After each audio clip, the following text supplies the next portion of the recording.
Eli, Thornton, ain't been to this bridge in 3 years. Not since Sarah died. Tonight, he's tracking his black mare. Broke loose at sunset, her hoofprints leading toward the creek. That's when he hears it. Metal scraping wood. Then a voice, cracked and hollow. Please, don't leave me here. He climbs down the bank with his lantern raised.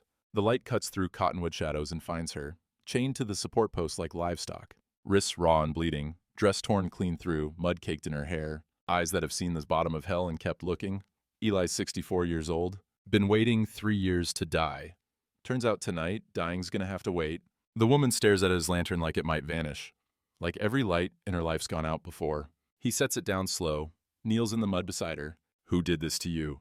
His voice comes out rougher than he means. 3 years of talking to no one but cattle and ghosts.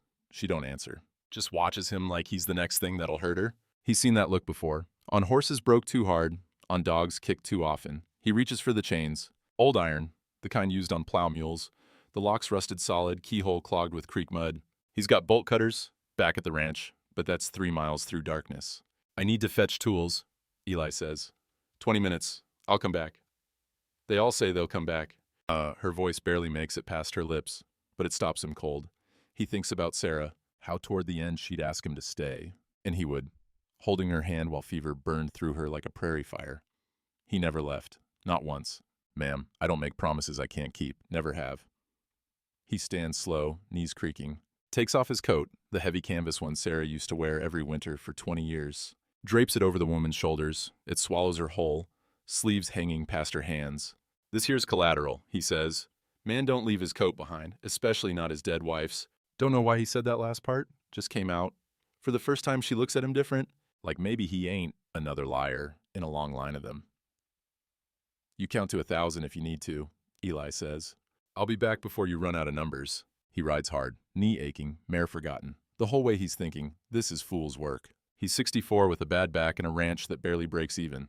Ain't a hero, never has been. Spent his whole life keeping his head down. His fences mended, his word solid, but he remembers that voice. They all say they'll come back. That's what a woman says when she's been abandoned more times than saved. When men have made promises and broken them like kindling. He grabs bolt cutters from the barn, a canteen. Sarah's old quilt rides back faster than his knee can handle, each jolt shooting fire up his leg. Don't care. When he comes over the ridge, the lantern's still burning under the bridge. Small light in an ocean of dark. She ain't moved, can't, obviously. But she's holding his coat tight around her shoulders like it's the only true thing left in the world. Takes him 4 tries to cut through, hands shaking, age, cold, something else he won't name. He's careful not to catch her skin, working the cutters slow and steady. When the lock finally breaks, she gasps. Not relief, disbelief, like freedom's a thing she don't trust yet. Can you stand? He asks. She tries. Legs won't hold, buckles like a newborn calf. Eli's knee ain't good, but he bends down anyway. Permission to carry you, ma'am? She stares at him. Nobody's asked her permission for anything in God knows how long. Why? Her voice cracks on the word. Why are you doing this? And Eli don't have an answer that makes sense, not to her, not to himself. So he tells her the only truth he's got. Because you asked someone not to leave you, and I heard it. But he lifts her. She weighs nothing. All bone and fear and stubbornness that kept her breathing when dying would have been easier. The coat stays wrapped around her. She holds onto his shirt like he's the last solid thing between her and drowning. The ride back takes forever. He keeps the horse to a walk. Don't want to jostle her more than necessary. She don't speak. He don't push. Above them, stars scattered across black like salt spilled on a table. When they reach the house, it looks different somehow. Lights on, door open. Like it's been waiting 3 years for someone to need it again. He carries her inside. Sets her gentle on the couch Sarah used to read on. Gets water from the pump. Bread from yesterday. A clean cloth. She drinks slow, eats slower. Watches him the whole time like he might transform into something else. Something mean. There's a room upstairs, Eli says. Door locks from the inside. You rest there. I won't bother you none. She sets the cup down. Her hands shake. What do you want from me? The question hangs between them like smoke. Eli thinks on it, honest. Nothing. I don't want nothing. Men always want something. Yes, ma'am, they do. He nods. I want to sleep tonight, knowing I didn't leave you chained under a bridge like an animal. That's what I want. Selfish as hell, but it's the truth. She studies his face, reading him the way a gambler reads cards. Then quiet. Why'd you keep fighting? He ain't sure what she means at first. Then realizes she's turning his question from the bridge back on him. What? You're old. Live alone. No ring, but a woman's touch everywhere. Curtains, that quilt, how the kitchen smells like lavender still. She's gone, ain't she? So why'd you keep going? Eli sits down heavy. Nobody's asked him that. Not Doc Hayes, not his son in Chicago, not even himself, not out loud. Don't know, he admits. Reckon I didn't have a good enough reason to quit. She looks at him for a long time, then says the thing that cracks him wide open. I kept crawling because someone out there had to believe I was worth saving. And Eli Thornton, 64 years old, 3 years a widower, half dead from loneliness, realizes something that terrifies him more than finding her in those chains. He's been waiting for someone to say that to him since Sarah died. Not to her, to him. She don't come out of the room for 3 days. Eli leaves food by the door, morning and evening. Nothing fancy, beans, cornbread, coffee if she wants it. Sometimes the plate comes back empty. Sometimes it don't. He never asks. He sleeps downstairs on the couch. Gives her the whole upstairs. Door's got a lock on the inside. He made sure to tell her that first thing. She needs to feel safe before she can feel anything else. Third night, he hears her crying through the floorboards. Soft, like she's trying to hide it even from herself. He sits at the kitchen table with his hands wrapped around a cold cup of coffee and don't move. Don't go up there. Don't intrude. A man can't fix everything. Sometimes all you can do is not make it worse. Fourth morning, he comes downstairs and the door to Sarah's old room is cracked open. She's sitting at the kitchen table, still wearing his coat over the dress he gave her, one of Sarah's, simple blue cotton, her hair's washed, face clean. But she won't look at him straight on, keeps her eyes on the table like it might hold answers. Coffee? Eli asks. She nods. He pours 2 cups, sets one in front of her. The cup's chipped on the rim, same one Sarah used for 41 years. He realizes it too late. But the woman don't know, so he don't say nothing. They sit in silence. Not the terrible kind, just quiet. Outside, a mourning dove calls. Wind rattles the loose board on the porch he keeps meaning to fix. The coffee steams between them like a small offering. You got a name you want to be called? Eli asks finally. Long pause. She wraps both hands around the cup. Anna, she says. Anna Grace. Eli Thornton, pleasure to meet you proper. Her mouth twitches. Not quite a smile, but close enough to matter. She starts coming down for breakfast regular after that. Don't talk much. But she's there. Watches him move around the kitchen. Slow, deliberate, nothing sudden. He learns quick that fast movements make her flinch. So he slows down. Everything. Reaching for the coffee pot. Opening the door. Walking past her. Moves like he's gentling a half-wild horse. Anything in this house you need, you take it, he tells her one morning. Ain't asking permission. It's yours if you want it. She nods, but don't take nothing. Not yet. Trust comes slower than that. By the end of the week, she asks if there's anything she can help with. He gives her something small, mending a torn shirt.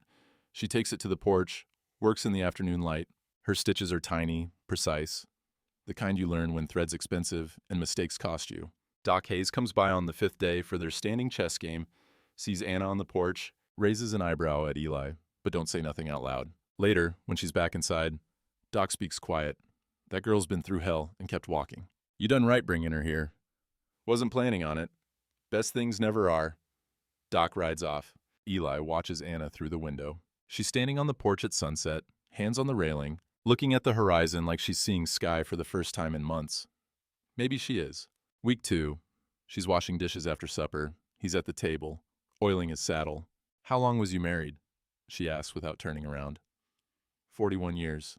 That's a long time to love somebody. It is. He works the oil into the leather, slow circles. Long time to lose him, too. She dries a plate careful, sets it on the shelf, turns to face him. You got people looking for you? Eli asks. Been needing to ask since the bridge, but waiting for the right moment. Her face goes hard. Yes. They gonna find you here? Maybe. Probably. He nods, keeps working the saddle. Then we'll handle it when they do. She stares at him. Why would you do that? Because you're sitting at my table. That makes you mine to protect. But the words come out plain, simple, like stating a fact about weather or cattle prices. But Anna's eyes fill up, not sobbing, just tears running quiet down her face. I don't understand you, she whispers. Not much to understand. A man stands for something or he don't. I choose standing. She wipes her face with the back of her hand. Every man I ever knew took something from me, every single one. And you just give. Don't make sense. Eli sets the saddle down, looks at her straight. Then you knew the wrong men. Ahmed, she laughs, short, broken sound. Yeah, reckon I did. They don't talk after that. Just sit in the lamplight, while darkness settles outside. But something's shifted. Some locked door inside, hers open just a crack. Enough to let a little air in, enough to start healing. That night, Eli's on the porch with his coffee, listening to crickets, watching stars come out one by one. Anna steps outside, stands next to him, but not too close, still keeping distance, still wary. But she's here, that counts for something. Tomorrow I'm riding to town for supplies, he says. You can come if you want, or stay here, your choice. I'll come. He glances at her. Folks'll stare. No, let 'em. First time she sounded sure of anything. They stand there in the quiet. Two people who survived different hells, learning what peace might look like. The wind carries the smell of sage and dust. Somewhere out past the fence line, a coyote calls. Anna pulls the coat tighter around her shoulders. Eli sips his coffee. Neither one speaks. Don't need to. Sometimes silence says more than words ever could, especially when it's the kind of silence you choose to share instead of suffer alone. The stars keep coming out one after another, like promises the sky's been keeping since before either of them was born. And for the first time in 3 years, Eli Thornton thinks, maybe I ain't done living yet. Week 3. Eli needs supplies, flour, salt, lamp oil. Anna asks to come. Been cooped up too long, she says. Needs to see something besides 4 walls and fence posts. He hesitates. Town means people. People mean questions. But he sees it in her eyes. She's testing herself, seeing if she can walk through the world again without breaking. All right, he says. But you stay close. They ride in at mid-morning. Main Street's quiet. Just the usual handful of folks going about their business. But when Eli ties up outside Martha Brennan's general store, heads turn. Every single one. Anna keeps her chin up. Don't hide. But her hand finds the edge of his coat, the one she's still wearing, and holds tight. Inside, Martha's behind the counter. Middle-aged widow, ran this store since her husband died of typhoid 6 years back. She's got sharp eyes and a sharper tongue when needed. She looks at Anna, long, measuring look, then nods. Just once. Small gesture. But in a town this size, it's everything. Morning, Eli, Martha says. What can I get you? Usual supplies. And some fabric if you got it. Something sturdy. Martha pulls bolts of cloth from the shelf, sets them on the counter. This blue's nice. Practical. Anna touches it careful, like she ain't sure she's allowed. How much? Eli asks. $3 for 5 yards. He pays without haggling. Martha cuts the fabric, wraps it in brown paper, adds a spool of thread without being asked. No charge for the thread, she says, looking at Anna. Welcome. Anna's throat works, can't quite get words out, just nods. They're loading supplies onto the horse when Eli feels it, that prickle on the back of his neck, the one that says you're being watched. He turns slow. 2 men on the saloon porch across the street. One's tall, lean, wearing a gun low on his hip. The other's broader, meaner looking. Both staring straight at Anna. The tall one tips his hat, smiles. But it ain't friendly. It's the smile of a man who just found something he's been looking for. Anna's quiet the whole way back, stiff in the saddle, watching the road behind them like something's following. You know those men? Eli asks. Yes. They the ones who... Yes. One word, door slammed shut, he don't push. But his hand checks the rifle in its scabbard, making sure it's there, making sure it's loaded. They reach the ranch just before noon. Sun straight overhead, no shade nowhere. Heat shimmer on the horizon, making the world look like it's melting. Anna climbs down from the horse without waiting for help, stands in the yard with her arms wrapped around herself despite the heat. They're gonna come, she says. I know. You should let me go before they bring trouble to your door. Eli unsaddles the horse, slow, deliberate. That coat you're wearing, it was my wife's. She wore it every winter for 20 years. Kept her warm through blizzards and hard times. I gave it to you under that bridge because, hell, I don't know why, but it's yours now, and I don't take back what I give. Anna looks down at the coat, touches the worn canvas like it's sacred. That ain't just about keeping warm anymore, Eli says.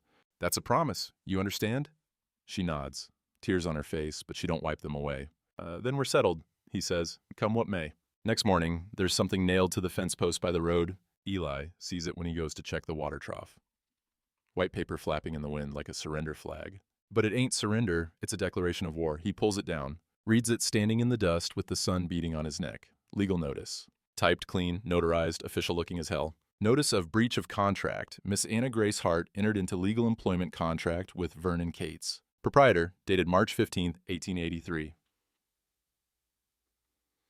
Term. 7 years labor in exchange for housing, meals, and debt forgiveness. Miss Hart has abandoned said contract without cause. Mr. Cates demands immediate return of his lawful property or will pursue criminal charges against all parties. Harboring same.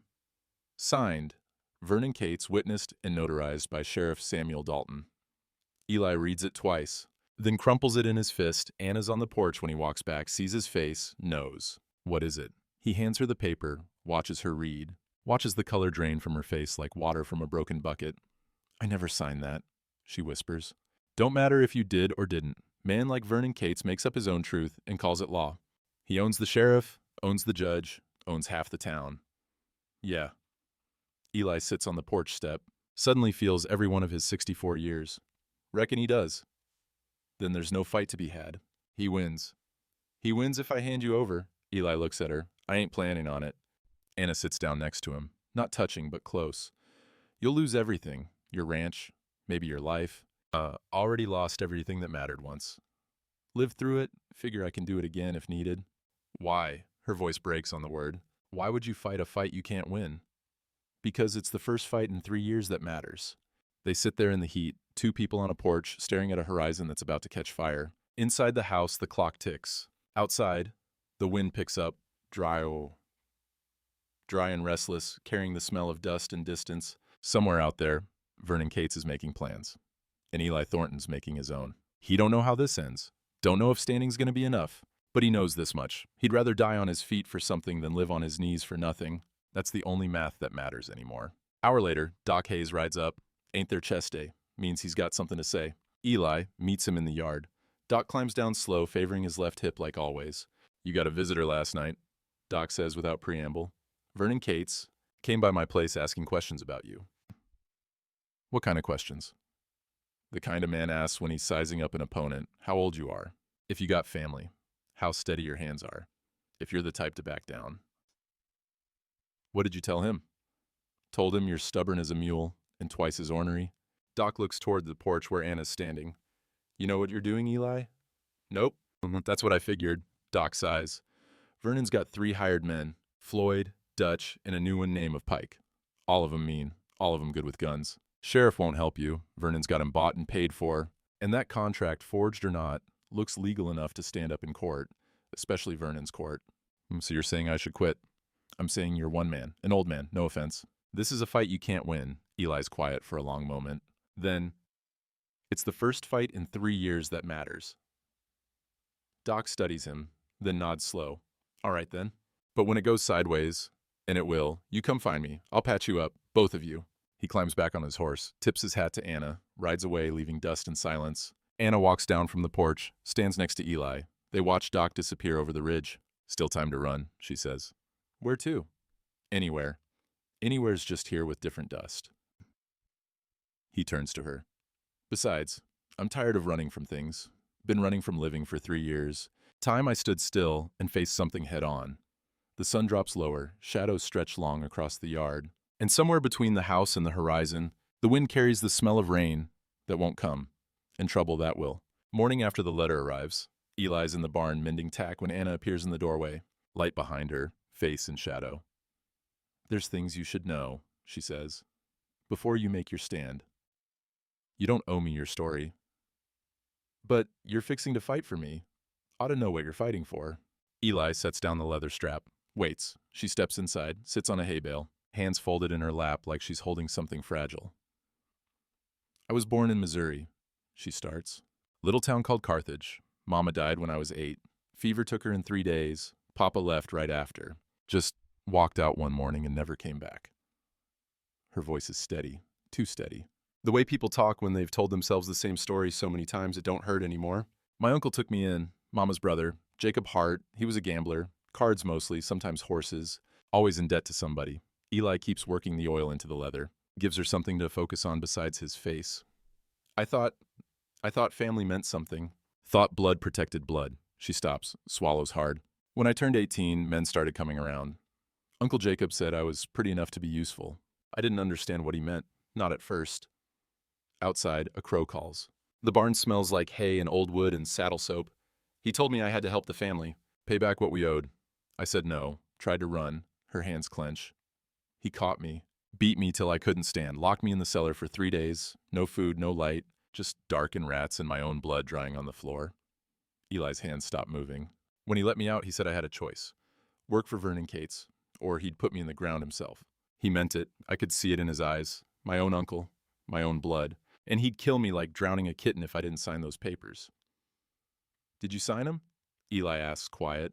I don't know. Maybe. They put papers in front of me and I couldn't read 'em. Couldn't see straight. Just made a mark where they told me. She stands up, paces, can't sit still anymore. 7 years, the contract said.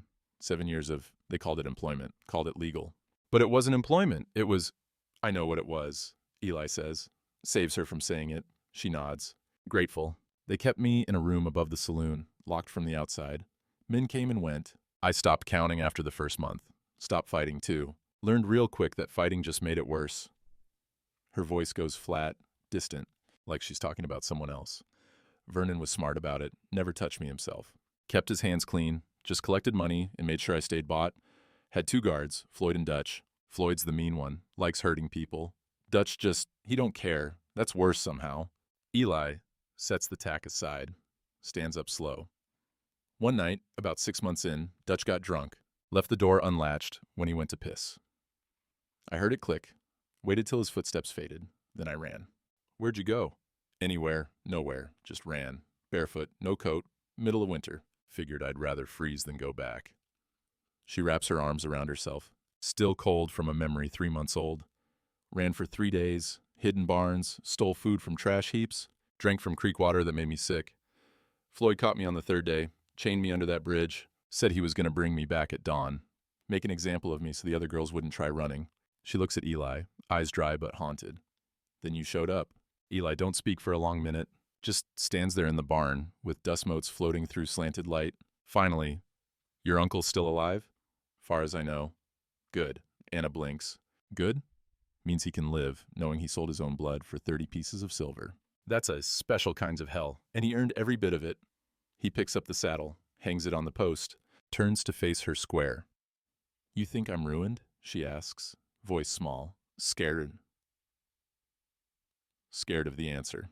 Eli looks her dead in the eye. I think you survived 6 months in hell and came out still fighting. I think you crawled through winter with no shoes and kept breathing. I think you got chained to a bridge and still believed someone might come. He steps closer. That ain't ruined, Anna Grace. That's forged, like steel, the kind that don't break easy. Her eyes well up. Tears spill over. Why do you see me different than everybody else? Because I'm looking at you. Not at what was done to you. There's a difference. She covers her face with her hands, shoulders shaking. Eli gives her space, lets her cry without trying to fix it. Some things don't get fixed. They just get carried. After a while, she wipes her face, straightens up. Vernon's coming, she says. You know that. I know. He won't just take me back. He'll make it hurt, both of us. Let him try. They're walking back to the house when they see dust on the road. Single rider, coming fast. Young man pulls up, works at the livery stable, nervous as a colt. Mr. Thornton, I got a message from Mr. Cates. Let's hear it. The kid swallows hard. He says he's coming tomorrow, noon, with the sheriff and proper papers. Says if you don't hand her over peaceful, he'll take her by force, and you'll be arrested for harboring stolen property. Eli nods. Tell Mr. Cates I'll be here. He can try what he wants. The rider leaves. Anna turns to Eli. You can't fight the law. I ain't fighting the law. I'm fighting a man hiding behind it. He'll kill you. Maybe. Eli looks at the horizon, sun dropping toward the hills. But I'll die standing for something. That's better than how I've been dying the last 3 years. Anna's quiet. Then, I don't want you to die for me. Then live for me. Keep living. That's all I'm asking. The sun bleeds red across the sky. Tomorrow comes whether they're ready or not. Anna can't sleep. Comes downstairs past midnight and finds Eli on the porch, rifle across his lap, watching the road. Moon's near full. Cast everything in silver and shadow. She sits next to him without asking. He don't seem surprised. You should let me go, she says. Right out before dawn. They'd never find me. They'd find you, and next time there won't be a bridge. There'll be a shallow grave. Better than yours. Eli's quiet for a moment. Then, Anna Grace, every man dies. That ain't negotiable. But most men die without knowing what they stood for. I'm 64. Got a bad knee, a ranch that barely pays, and a son who writes twice a year if I'm lucky. If I die tomorrow, protecting you, that's the best death I'm ever gonna get. His voice cracks on the last word. Don't take that from me. Anna breaks, full sobbing, the kind that's been locked up for months. She covers her face with her hands but can't stop the sound. Eli reaches into his pocket, pulls out Sarah's old handkerchief, the one she embroidered with bluebonnets 40 years back, hands it to Anna without looking at her, gives her the dignity of crying private while sitting right next to him. They stay there till the sky goes from black to gray, till the stars fade and the world starts to wake up. Neither one sleeps, just sit together, holding the last hours of peace like water in cupped hands. Next day, exactly noon, dust rises on the road. Eli's standing in his yard, no shade, full sun beating down like judgment. Anna's behind him on the porch, wearing the coat despite the heat. 6 riders come up slow. Vernon Cates in front, suit clean, hat brushed, looking like he's going to church instead of claiming property. Sheriff Dalton next to him, belly hanging over his belt, badge catching light, Floyd and Dutch flanking them. 2 others Eli don't know bringing up the rear. 6 men against 1 old rancher with a bad knee. Vernon dismounts, takes his time, brushes dust off his sleeves. Mr. Thornton, voice smooth as creek stones. Beautiful day. State your business. I believe you have my property. I got a guest staying here, that's all. Sheriff Dalton pulls papers from his saddlebag, steps forward. These here are legal contracts, signed and notarized. Miss Anna Grace Hart owes Mr. Cates 7 years labor in exchange for debt forgiveness. You're harboring a fugitive from lawful employment. Eli, don't move. She ain't no fugitive. She's a woman who ran from slavery. Vernon smiles, patient, like explaining something to a child. Now, Eli, let's not be dramatic. Miss Hart entered into employment of her own free will. She's simply breaching contract. All very legal, all very proper. She was sold by her uncle. You call that legal? The law says I do. And the law, Vernon taps the papers, is on my side. Sheriff shifts his weight, hand resting on his gun. Step aside, old man. Don't make this harder than it needs to be. Eli raises the rifle, not pointing at anyone, just raising it. She stays if she chooses. She goes if she chooses. But you ain't taking her against her will. Vernon signals with his eyes. Barely a flicker, Floyd's hand drops to his gun. Eli swings the rifle toward him, his knee buckles, the bad one, the one that's been holding on by sheer stubbornness and prayer. It gives out like a snapped rope. He goes down hard, rifle discharges into the dirt. Bang echoes across the yard. Eli's on his back, knee screaming, rifle 3 feet away, might as well be a mile. Anna screams his name. Floyd grins, walks toward the porch, slow, enjoying it. Come on, honey, time to go home. Anna backs up against the porch post, trapped, nowhere to run. Eli tries to get up, can't. Knee won't hold, he's sprawled in the dust like a broken doll. Everything they stood for, collapsing in the heat. Vernon nods to the sheriff. Arrest him. Discharging a firearm with intent to harm. Floyd's almost to the porch steps. Anna's shaking, eyes wide. This is how it ends. Dragged back to that room, that hell, and Eli bleeding in the dirt for nothing. Then, a voice from the road. Hold on now. Everyone turns. Doc Hayes, walking up the road. But he ain't alone. Behind Doc, Martha Brennan from the general store. Then the blacksmith, big man name of Tom Wyatt. The preacher, Reverend Cole. School teacher, Miss Sarah Finch. Old man Jenkins, who runs the livery. The widow Carson. Young couple who farm south of town. 10 townspeople total. Walking slow, deliberate. Not armed, just present. They form a line between Vernon's men and the porch. Silent, watching. Martha speaks first, voice clear and hard. Sheriff, you sure those papers are legal? Dalton shifts. That ain't your concern, Martha. It's all our concern when a man forces a woman against her will. And Vernon's smile tightens. She signed a contract. Reverend Cole steps forward. Old man, thin as a fence post, but his voice carries.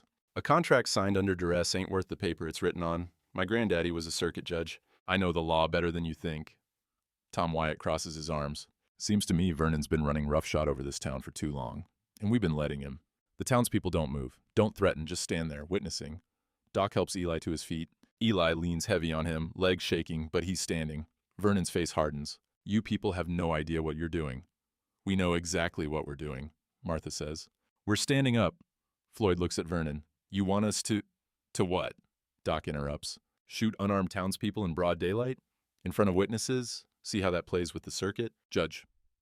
Sheriff Dalton looks at the crowd, looks at Vernon. Sweat running down his face, and it ain't just from heat. Vernon, he says quiet, this is getting complicated. Vernon's jaw clenches. You work for me, Dalton.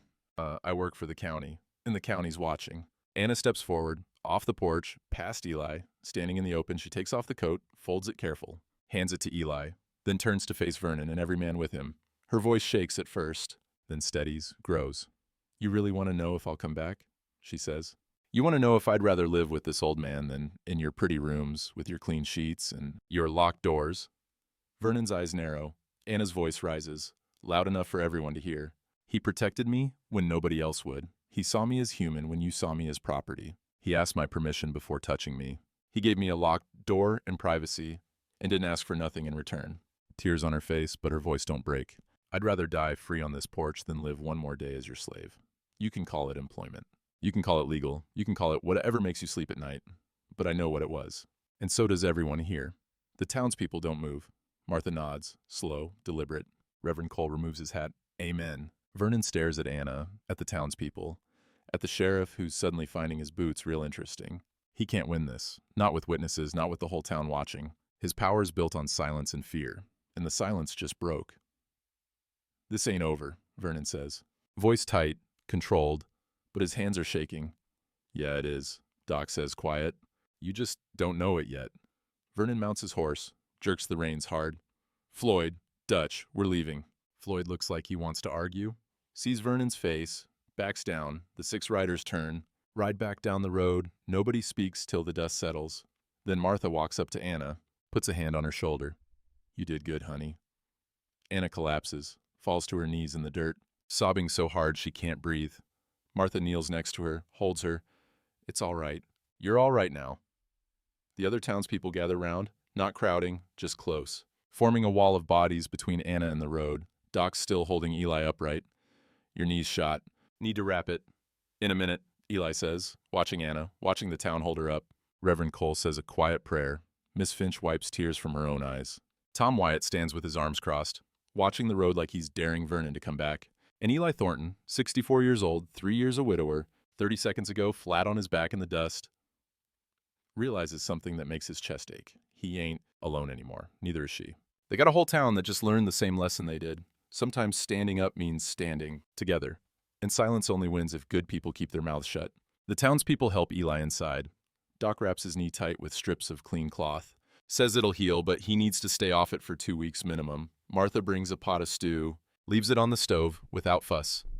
Reverend Cole says a short prayer over Eli and Anna both. Tom Wyatt checks the fence line, makes sure everything's secure. One by one they leave. You need anything, you holler, Martha says from the doorway. We ain't far. Then she's gone too. The house falls quiet. Too quiet. Like all the sound got used up during the stand and there's none left. Anna sits at the kitchen table, hands folded, staring at nothing. Eli's on the couch, leg propped up, knee throbbing with every heartbeat. They don't speak for an hour. Anna makes coffee, sets a cup in front of Eli, sits back down. The silence stretches. Not comfortable, not terrible, just heavy, like wet wool. Outside, the wind picks up, rattles the loose porch board. A hawk screams somewhere distant. Eli sips his coffee, tastes like ash. Everything does. You all right? He asks finally. Anna shrugs. Don't know. Me neither. They go back to silence.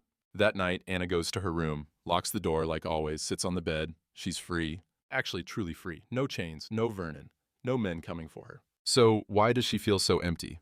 For 6 months, fear was the only thing keeping her alive. Fear kept her sharp, kept her fighting, gave her something to push against. Now it's gone. And there's just nothing.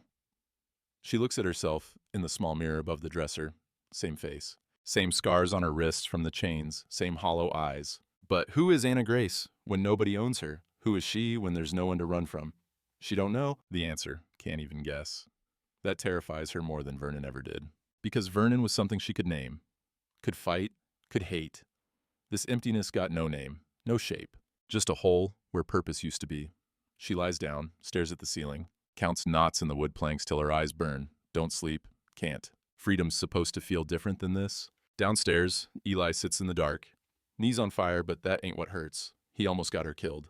Almost failed. If the town hadn't shown up, if Doc had been 5 minutes later, Floyd would have dragged Anna away and Eli would have bled out in the dirt for nothing. He pours a whiskey. Don't drink it. Just stares at the amber liquid like it might hold answers. Thinks about Sarah. She would have been proud today. Maybe. Or maybe ashamed it took him 3 years to stand for something. 3 years of wasting air and taking up space. He picks up the whiskey glass, sets it back down. The fight's over, but he don't feel victorious. Feels hollowed out. Like someone reached inside and scooped out everything that made him certain. What does a man do after he's made his stand? What comes next when next was supposed to be dying? He hears footsteps on the stairs. Anna appears barefoot, hair loose, can't sleep either.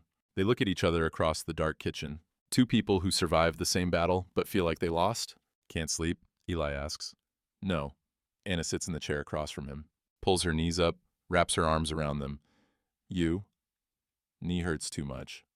That ain't why you're awake. He almost smiles. No, it ain't.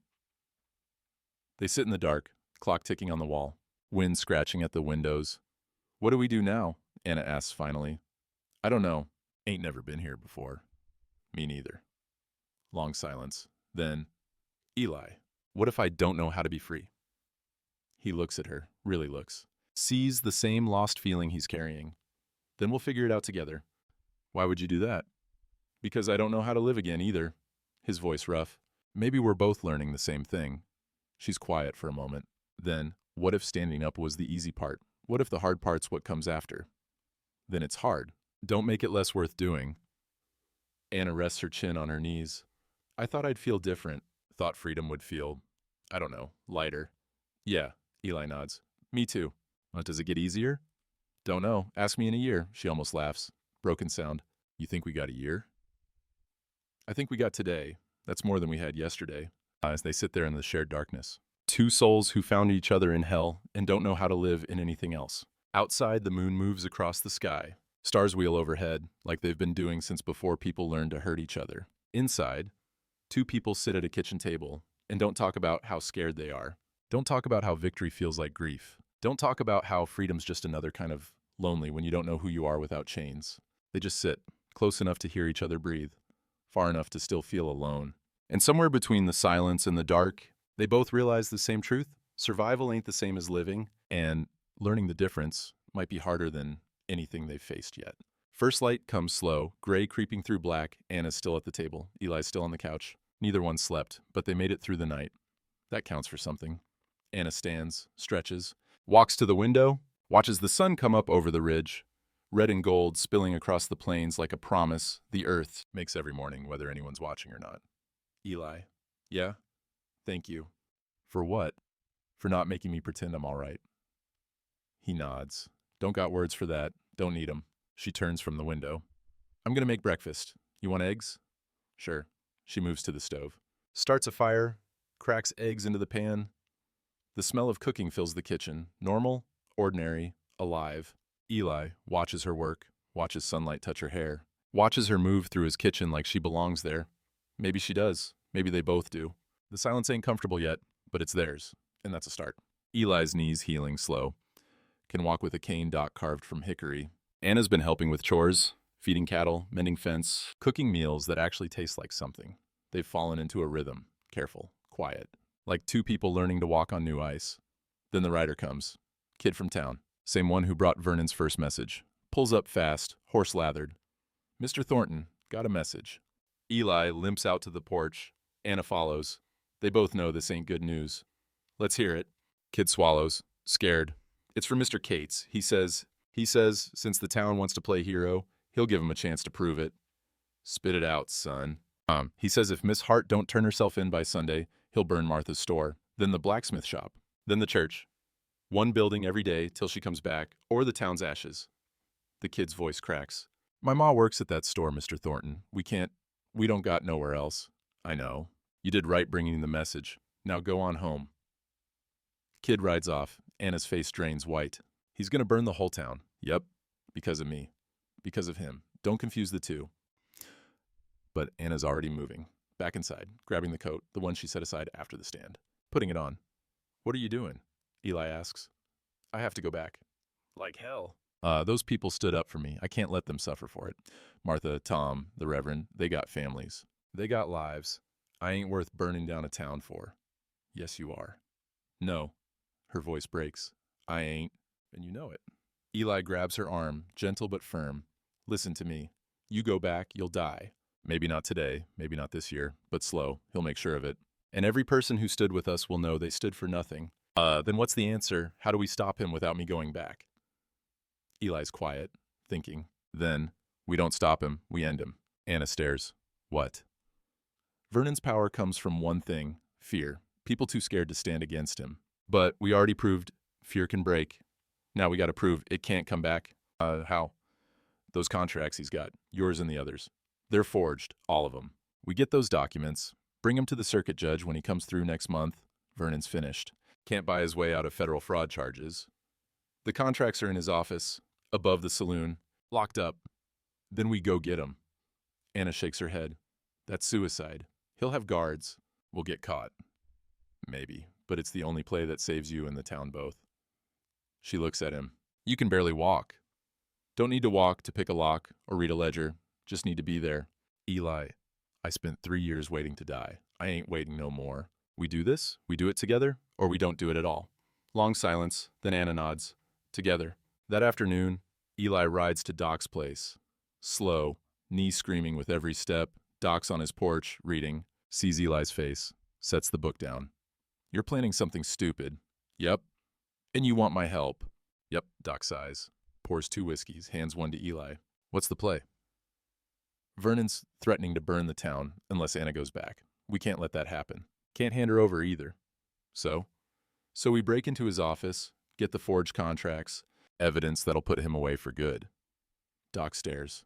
You're talking about breaking into Vernon Cate's office, the man who owns half this town and all the mean men in it. I am. That's insane. It's the only way. Doc drinks his whiskey, thinks. When? Tomorrow night, Saturday. Before he can make good on burning Martha's place. You'll need a distraction. That's where you come in. And they plan through the afternoon. Doc's good at this. Worked as a field surgeon in the war. Knows how to think tactical. Fire, Doc says finally. Small one. Behind the general store. Controlled. Get everyone's attention. Pull Vernon's men away from the saloon. That'll work. Eli, you know this might not end well. I know. You're making peace with that? Eli thinks about Anna. About the town, standing in that yard. About 3 years of breathing but not living. Yeah, I am. First time in a long while, I'm making peace with dying, because I finally got something worth dying for. Doc nods. All right then, tomorrow night, 9 o'clock, I'll start the fire. Saturday night. Moon's a sliver. Good for hiding. Bad for seeing. Eli and Anna ride into town just after sundown, tie their horses behind the livery, move quiet through back alleys. Anna's wearing dark clothes, hair tied back. She looks different. Harder. Like she's found something sharp inside herself. You ready? Eli whispers. No. You? No. They almost smile. At 9 o'clock exactly, orange light flares behind the general store. Barrel fire spreading to old crates. Not dangerous, Doc's controlling it, but loud and bright. Fire! Fire at Martha's! Someone shouts. Men pour out of the saloon, Vernon's guards, townspeople. Everyone rushing to help. Can't let the general store burn. Bad for everybody's business. Eli and Anna slip in the back door. Up the stairs. Vernon's office is at the end of the hall. Door's locked. Eli pulls out a thin piece of wire. Learned lockpicking from a cattle rustler he caught 20 years back. Never thought he'd use it for good. Takes him 3 tries. Hand shaking, knee throbbing. Click. Door opens. Inside. Desk. Paper scattered. Strong box on the shelf. You get the box, Eli whispers. I'll search the desk. Anna moves fast. Picks up the strong box. Locked too. She smashes it against the desk corner. Once, twice, third time it breaks open. Inside. Ledger. Contracts. All the women Vernon's bought over the years. 7 names total. Different handwriting. Same signature on all of them. Forged. Every single one. Got it, Anna breathes. That's when they hear footsteps on the stairs. Boot heels. Slow. Deliberate. A voice from the hallway. I figured you'd try something stupid, old man. Vernon steps into the doorway. Gun drawn. Floyd and Dutch behind him. They're trapped. Eli steps in front of Anna. Knows it won't help. Knows this is the end. But he does it anyway. You just made this real easy for me, Vernon says. Breaking and entering, theft. I can shoot you both and claim self-defense. Go ahead, Eli says. But that ledger stays. And when the circuit judge comes next month, somebody's going to look at it. And Vernon laughs. You think anybody cares? I own this town. I own the sheriff. I own the truth. Anna steps forward, holding the ledger tight. You don't own me anymore. Vernon's smile drops. Get over here, now. She don't move. I said now. Still don't move. Floyd reaches for her. Eli steps between them. Vernon pulls the hammer back.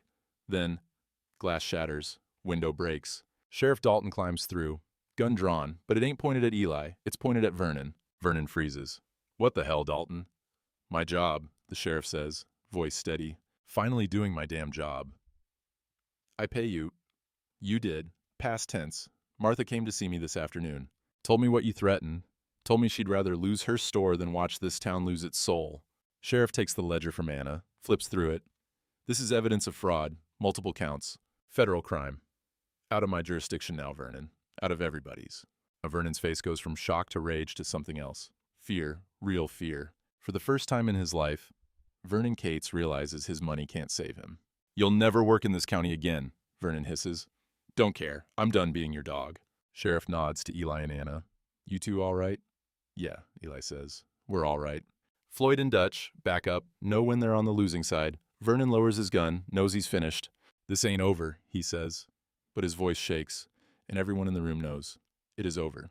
Because the silence broke. Because people stood up. Because one old man and one broken woman decided dying for something was better than living for nothing. Sheriff marches Vernon down the stairs at gunpoint. Floyd and Dutch follow with their hands up. Whole town's gathered outside. The fire's out, just smoke lingering. People go quiet when they see Vernon in cuffs. Martha stands at the front, arms crossed, face hard. About damn time, she says. Sheriff nods to her. I'll need to hold him till the circuit judge arrives. 2 weeks, maybe 3. He's got money, Tom Wyatt says. He'll lawyer up. Be out in a week. Maybe. Sheriff holds up the ledger. But everyone's going to know what he is now. Can't hide behind outlaw when the truth's written in your own handwriting. Vernon don't speak. Just stares at the ground. All that smooth charm gone. Just a mean little man who got caught. Floyd and Dutch get locked up too. Accessory charges, kidnapping, assault. The town watches them go. Silent. Witnessing. When the jail door closes, someone starts clapping. Then another. Then the whole street. Not celebration. Something quieter. Like people exhaling after holding their breath for years. Back at the ranch, Doc reads through the ledger by lamplight. Eli's on the couch, leg propped up. Anna's at the table, hands wrapped around coffee gone cold. Vernon didn't just forge your contract, Doc says quietly. There's 7 women listed here, all bought from family members, all working in Vernon's businesses across 3 counties. Where are they now? Anna asks. Scattered. Some ran like you did, some are still working. Don't know which is which without asking around. Anna stands up, walks to the window, stares out at nothing. We have to find them. Eli looks at her. We? She turns. Someone found me, cut my chains, gave me a chance. I owe the same to them. That's dangerous work. Might take months. Some of those places, Vernon's got partners, men just as mean as him. I know. Are you sure about this? Anna's quiet for a moment, then, I spent 6 months believing I was worth nothing. Then you showed up and proved me wrong. Now I gotta prove it to 7 other women who think the same thing I did. Doc looks at Eli. She's got a point. Eli rubs his face, tired to the bone. But something in Anna's voice, determination mixed with purpose, reminds him of Sarah, the way she'd set her mind to something and wouldn't quit till it was done. All right, he says. We'll find him, but we do it smart, no charging in like fools. Anna almost smiles. Yes, sir. 3 days later, morning sun coming through the kitchen window. Anna's making breakfast, eggs and biscuits, coffee percolating on the stove. She's still wearing the coat, wears it every day, like armor. Eli watches her from the table. You know it's too hot for that coat. She looks down at it, touches the worn canvas. I know. So why you wearing it? Long pause. Then, because it's the only thing that's ever protected me. Eli sets his cup down. Anna Grace, come here. And she walks over, sits across from him. That coat, Eli says carefully, I gave it to you when you were broken, when you needed protecting, but you ain't broken anymore. I feel broken. Feeling ain't the same as being. He leans forward. You stood up to Vernon. You risked everything to get that ledger. You're planning to rescue 7 women you ain't never met. That ain't broken. That's the strongest damn thing I ever seen. Anna's eyes well up. I'm scared. Good. Means you're alive. She takes off the coat, folds it slow, sets it on the table between them. I don't need it anymore, she says, voice shaking. But I don't know what I need instead. You need your own coat, your own life, your own name that ain't tied to what was done to you. She wipes her eyes. Where do I get that?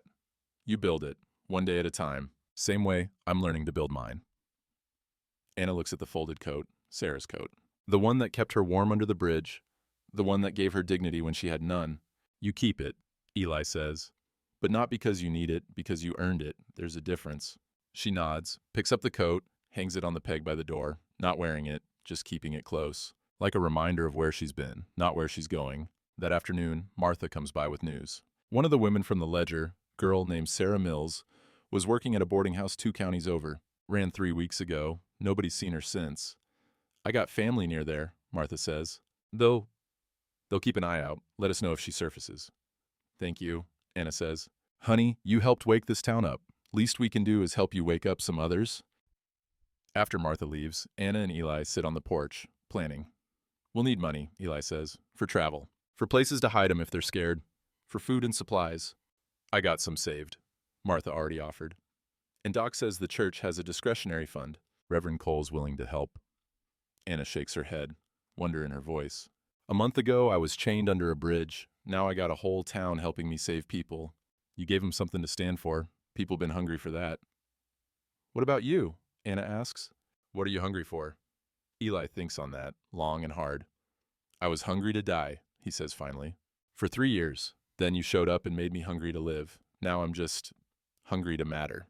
To do something that counts before I'm in the ground. This counts. Yeah, it does. They watch the sun drop toward the hills, sky going orange and pink, wind carrying the smell of sage and dust. Eli? Yeah? Thank you. For what? For seeing me when I couldn't see myself. He don't got words for that, just nods. Sometimes thank you's the only prayer that matters. That night, Anna sits at the table with paper and pencil. Writing slow, Eli watches from his chair. What are you doing? Writing to your son, in Chicago. Why? Because you mentioned he invited you to visit, to bring your friend. She looks up. I figure it's time you said yes. Time you stopped waiting for life and started living it. I can't leave. We got work to do, those women to find. We got time, and you got a son who wants to see you. Don't waste that. Eli's quiet. Then, you'd come with me to Chicago? If you'll have me. I ain't never been further than 2 counties over. Might be good to see something new. It's a big city. Loud. Crowded. Anna smiles. Small but real. Sounds terrifying. It does. Good. I'm tired of being scared of the wrong things. Time I got scared of the right ones. And she goes back to writing. Eli watches her form letters, careful and precise. Outside, the stars come out one by one. Inside, 2 people start planning a future they didn't think they'd have. And somewhere in the county jail, Vernon Cates sits in the dark and realizes his empire's built on sand. While out here, on a struggling ranch with a broken-down rancher and a woman who refused to stay bought. Something new is growing, something that can't be chained or sold or silenced. Hope, plain and simple, hard-earned and true. Sarah Mills shows up on a Tuesday, walks up the road at dawn, barefoot, dress torn, looking exactly like Anna did 2 months back. Anna sees her from the kitchen window, drops the coffee pot, runs outside. Sarah? The girl collapses. Anna catches her, holds her up. Eli comes out, sees them, knows exactly what's happening, gets water, blanket, bread. They bring her inside, same couch Anna sat on, same routine, same quiet care. Sarah don't speak for 3 hours, just drinks water and stares at the wall like she's waiting for it to hit her. Finally, Martha said there was a place where women could be safe. You're looking at it, Anna says. You're the one from the trial, the one Vernon. Yeah, that's me. Sarah starts crying. I thought I was the only one. You ain't. There's 7 of us. Well, 6 now. We're finding the others. How? One at a time, same way you found us. That night, Sarah sleeps in the spare room. Anna sits on the porch with Eli, both of them quiet. She reminds me of you, Eli says. She reminds me of me too, that's why this matters. They watch the stars, listen to crickets. Sarah's alive and safe, and that's enough for one day. Week 4.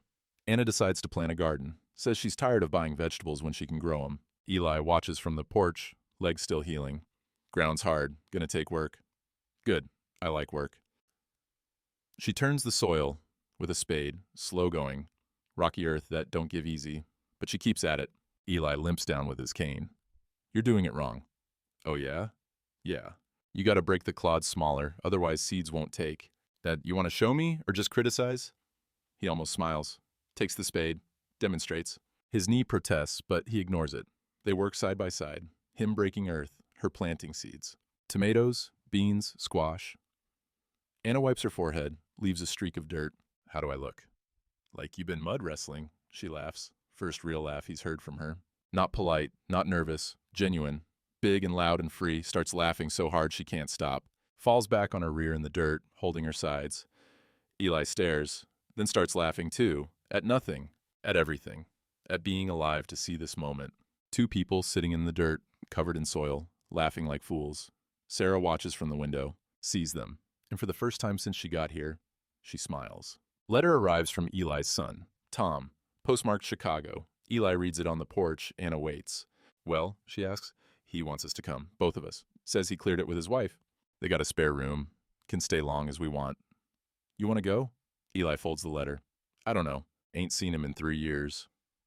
Don't know if he wants to see me or just feels obligated. Only one way to find out. It's a long trip. Train costs money. We got money. Martha's been paying me to help at the store, and Doc hired Sarah to clean his office. We're doing all right. Eli looks at her. When'd you become the practical one? When you taught me I could be. And he reads the letter again. Tom says he's proud of what his father did. Proud he stood up. Wants to hear the whole story in person. All right, Eli says. We'll go. 2 weeks. Give Sarah time to settle. Make sure she's safe before we leave. Anna grins. I'm going to see Chicago. It's just buildings and noise. It's somewhere I ain't never been. That makes it worth seeing. Anna's been working at Martha's General Store 3 days a week, stocking shelves, helping customers, learning to keep books. Martha pays her fare, treats her decent. Other women in town have stopped staring and started nodding hello. One afternoon, Mrs. Henderson comes in. Older woman. Lost her husband last winter. She looks at Anna for a long moment. You're the girl who stood up to Vernon. Anna tenses. Yes, ma'am. Good. That man needed standing up to for 20 years. Glad somebody finally did it. She buys flour and leaves. Martha grins. Welcome to town, honey. That night, Anna tells Eli about it. Miss Henderson called me brave. You are. I don't feel brave. I feel like I'm pretending till someone calls me on it. That's what brave is, doing it scared, and she thinks on that. You feel that way? Every damn day? They smile at each other. Two imposters learning to be real. Supper that night is simple. Beans, cornbread, coffee. Sarah sets the table without being asked. Anna cooks. Eli washes up after. They eat together. 3 people who found each other in darkness. Nobody talks much. Don't need to. After, Sarah plays harmonica. Didn't know she could till tonight. Plays Red River Valley, slow and mournful. Anna hums along. Eli taps his boot. When the song ends, Sarah says quiet, "Thank you for letting me stay." You ain't staying, Anna says. You're home. There's a difference. Sarah's eyes fill up, but she don't cry, just nods. Later, after Sarah's gone to bed, Eli and Anna sit on the porch, watching fireflies blink in the dark. You think the others are out there? Anna asks. The other 5 women? Yeah, they're out there. And we'll find them. One at a time. One at a time. The night settles around them. Warm wind. Cricket song. The smell of turned earth from the garden. Eli realizes something. He ain't thought about dying in weeks. Somewhere along the way, between the bridge and now, he forgot to want it. Started wanting this instead. Whatever this is. Life. Messy and hard and worth it. Eli? Yeah? I'm glad you found me. Me too. And they sit in comfortable silence. Not lonely, not heavy, just quiet. The kind 2 people share when they've earned the right to it. And tomorrow they'll keep building, keep rescuing, keep living. But tonight, this is enough. More than enough. Fall morning, light breaking soft over the ridge, golden pink spilling across gray. Eli and Anna in the garden. Harvest time. Tomatoes heavy on the vine. Beans ready for picking. Squash big as a man's head. Anna's wearing her own coat now. Brown canvas. Bought it herself with money from Martha's store. Fits perfect. Sarah's inside making breakfast. Smoke rising from the chimney. Coffee smell drifting through the open door. They work in comfortable silence. Him pulling weeds, her filling baskets, dirt under fingernails, sweat on their backs despite the cool air. Anna straightens up, wipes her forehead, looks at the horizon. Same horizon she stared at from under that bridge 6 months back, but different now. Then it was freedom she couldn't reach. Now it's possibility she's already living. What are you thinking? Eli asks. That I'm glad I kept crawling. Me too. She looks at him. You know what the difference is between surviving and living? What? Someone who sees you. He nods. Yeah, I reckon that's true. They go back to work. 2 people who saved each other. No speeches. No grand declarations. Just this. Dirt under fingernails, coffee getting cold on the table, work that needs doing, and someone beside you who knows your name. Behind them, the house stands solid, lived in. Sarah's singing something while she cooks. Doc's riding up the road for chess. Martha's promised to bring fabric for new curtains. Life. Plain and simple, hard-earned and true. The sun climbs higher, warms the earth, burns off the last of the morning mist. And two souls who met in darkness stand together in light. Not perfect, not easy, but free. Finally, completely, impossibly, possibly free.